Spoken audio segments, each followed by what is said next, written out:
আমি নতুনভাবে আবার ইংরেজি পর্বগুলো শুরু করছি।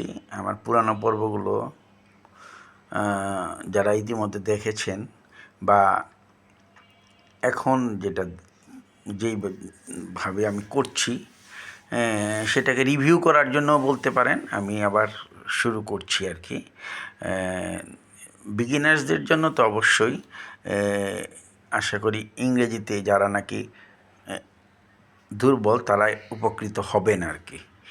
এখন যে কথাগুলো আমি বলছি সেটা হচ্ছে এর আগের পর্বে, যেটা কিছুক্ষণ আগে আমি একটা পর্ব করেছি, সেটাতে আমি দেখিয়েছি যে বাংলা থেকে কি করে ইংরেজিতে ট্রান্সলেট করা যায়। সেটারই ধারাবাহিকতায় আমি এখন আরেকটি পর্ব শুরু করছি। সেটা হচ্ছে, যেমন আমি বলতেছি যে সেন্টেন্স এর এটা ইংরেজিতে 5 রকমের সেন্টেন্স আছে। Assertive sentence, interrogative sentence, imperative sentence, optative sentence, exclamatory sentence. আমি আজকে অ্যাসার্টিভ সেন্টেন্স নিয়ে কথা বলবো। পরবর্তী সেন্টেন্সগুলো আমি পরবর্তী সময়ে যখন কথা বলবো তখন বলবো। অ্যাসার্টিভ সেন্টেন্সটা কি? অ্যাসার্টিভ সেন্টেন্সটা হচ্ছে কোনো বিবৃতি বোঝাবে, কোনো যেই সেন্টেন্সে কোনো বিবৃতি থাকে, বিবরণ থাকে, সেটা হচ্ছে অ্যাসার্টিভ সেন্টেন্স। সেই অ্যাসার্টিভ সেন্টেন্স নিয়ে আমি কথা বলবো।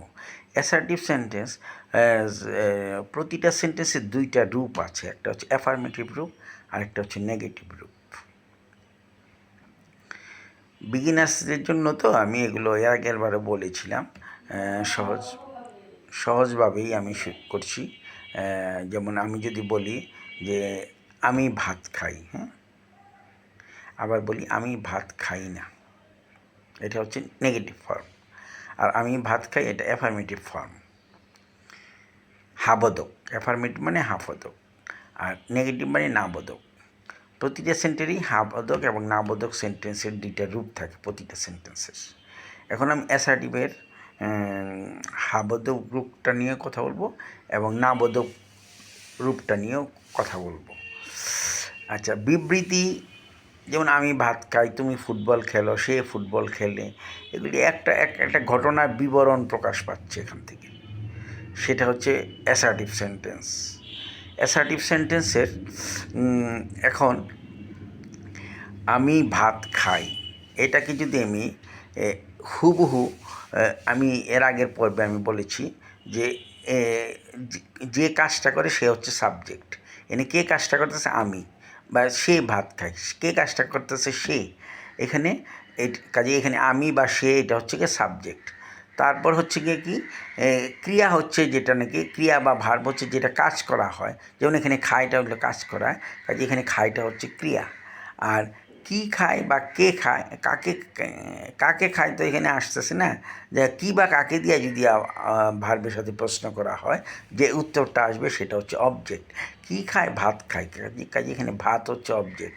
কাজে আমি এই কিছুক্ষণ আগে যে পর্বে আমি অলরেডি দেখিয়েছি যে বাংলা বাক্যটা আমরা সাধারণত আমি ভাত খাই, প্রথমে সাবজেক্ট আসে, তারপর অবজেক্ট আসে, তারপর ভার্ব আসে।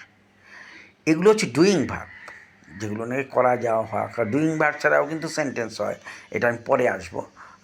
ডুইং ভার্ব ছাড়া যে সেন্টেন্সগুলি হয় সেগুলি আমি পরে আসবো। এখন আমি বাংলা বাক্যে হচ্ছে সাবজেক্ট, তারপর অবজেক্ট, তারপর ভার্ব আসে।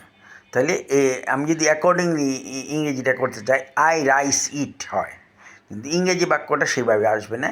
ইংরেজি বাক্যে সাবজেক্টের পরে ভার্ব আসবে অ্যাফার্মেটিভ রূপের ক্ষেত্রে। তাহলে কী হবে? আই, ভার্ব এখানে ইট, আই ইট রাইস, কথাটা কারেক্ট হবে। আর যদি বলে আমি ভাত খাই না, সেই ক্ষেত্রে মানে অ্যাসার্টিভ সেন্টেন্সের ক্ষেত্রে এটা হচ্ছে কি বর্তমান সময়ে বোঝাচ্ছে। বর্তমান সময়ে বোঝাচ্ছে। আমি টেন্সের ব্যাপারটা আমি পরে আসবো আবার। টেন্সের ব্যাপারটা অনেকে আবার টেন্সকে একটু ভীতির চোখে দেখে, যারা বিগিনার্স বিশেষ করে, এই জন্য টেন্সটাকে আমি আপাতত আনতে চাচ্ছি না। হ্যাঁ, এখানে আমি ভাত খাই না, তাহলে কী হবে, এখানে যেহেতু বর্তমান কাল বোঝাচ্ছে, এটা বর্তমান বোঝাচ্ছে, এটা বর্তমান বোঝাচ্ছে। I do not eat rice, সেক্ষেত্রে একমাত্র হি বা শি বা করিম রহিম এনি নাম বা কুকুর বিড়াল ইট, এগুলো সিঙ্গুলার হিসাবে, এগুলোর ক্ষেত্রে বাদে ডু ব্যবহার হবে প্রেজেন্ট ফর্ম, মানে বর্তমান পজিশনে। I do not eat rice, you do not eat rice, but Karim does not eat rice হবে। আর করিমের ক্ষেত্রে অ্যাফার্মেটিভ রূপটা কী হবে, করিম ইটস রাইস, করিম ভাত খায়। হ্যাঁ, করিম ভাত খায়, করিম রাইস ইটস হবে না, করিম হচ্ছে প্রেজেন্ট ফর্মের ক্ষেত্রে, এটা করিম ভাত খায় মানে এখন খায় বোঝাচ্ছে, তাই না? কাজে এইখানে হচ্ছে গিয়ে প্রেজেন্ট ফর্মের ক্ষেত্রে ওই করিম রহিম এগুলো যদি সিঙ্গুলার পজিশনে থাকে, হি বা শি ইট সিঙ্গুলার পজিশনে, এগুলোর ক্ষেত্রে ভার্বের সাথে এস বা ইএস যুক্ত হবে। নর্মাল পজিশনে যদি এই খাওয়াটা যদি এটার সাথে যদি কোনো কিছু যুক্ত না থাকে, খাইতেছি, হ্যাঁ, খাইয়াছি, এরকম যদি না থাকে, খাইটা একদম হুবহু বসবে, তাহলে সেটা ইংরেজিটাও হুবহুই বসবে, শুধু ব্যতিক্রম হবে করিম রহিম বা eat she the cow eats grass, গরু ঘাস খায়। এটা কী হবে, গরু খায় ঘাস, ইংরেজিটা এরকম হবে, যেহেতু সাবজেক্টের পরে ভার্ব আসবে। দি কাউ ইটস গ্রাস, এগুলোর ক্ষেত্রে প্রেজেন্ট ফর্মেতে নর্মাল পজিশনে বা ডুইং ভার্বটা যদি কোনো কিছু ডুইং ভার্বের সাথে যদি কোনো কিছু যুক্ত না থাকে, তাহলে কি হবে, করিম রহিম কুকুর এগুলোর ক্ষেত্রে ভার্বের সাথে এস বা ইএস যুক্ত হবে। He goes to school, she goes to school, সে স্কুলে যায়, সে যায়, প্রথমে সাবজেক্ট আসবে, তারপর ভার্ব আসবে। আর সে স্কুলে যায় না, তাহলে কি হবে, he does not go to school. He does not eat rice, অ্যাফার্মেটিভে হি ইটস রাইস। আমি এইভাবে ধারাবাহিকভাবে আরও অনেকগুলো প্রোগ্রাম করব।